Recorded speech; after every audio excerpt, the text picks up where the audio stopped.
তোমাদের মধ্যে অনেকেরই অনেক ভালো স্কিল আছে।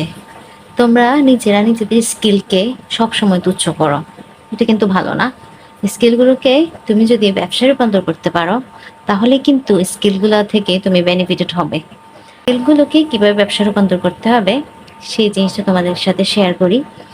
তোমরা অনেক সুন্দরভাবে কথা বলতে পারো, সুন্দর যে কথা বলতে পারো এটাকে তেমন গুরুত্ব দাও না। কিন্তু অনেকেরই অনেকভাবে আফসোস যে আমি সুন্দরভাবে কথা বলতে পারি না। সুন্দরভাবে মানুষকে বোঝাতে পারো, অনেক সুন্দরভাবে পড়াতে পারো, সুন্দরভাবে বোঝানোর ক্ষমতা নিয়ে বসে থাকো, তাহলে কিন্তু এই স্কিলটা অকেজো হয়ে পড়ে যাচ্ছে। যদি এই স্কিলগুলোকে মানুষের কাছে এক্সপ্রেস করো, স্কিল থেকে অনেকে উপকৃত হতে পারবে। তোমার যে দক্ষতাটা, এটা অনেক মানুষের কাজে আসবে। যদি তুমি এটা নিয়ে বসে থাকো, তাহলে এটা কোনো কাজে আসবে না।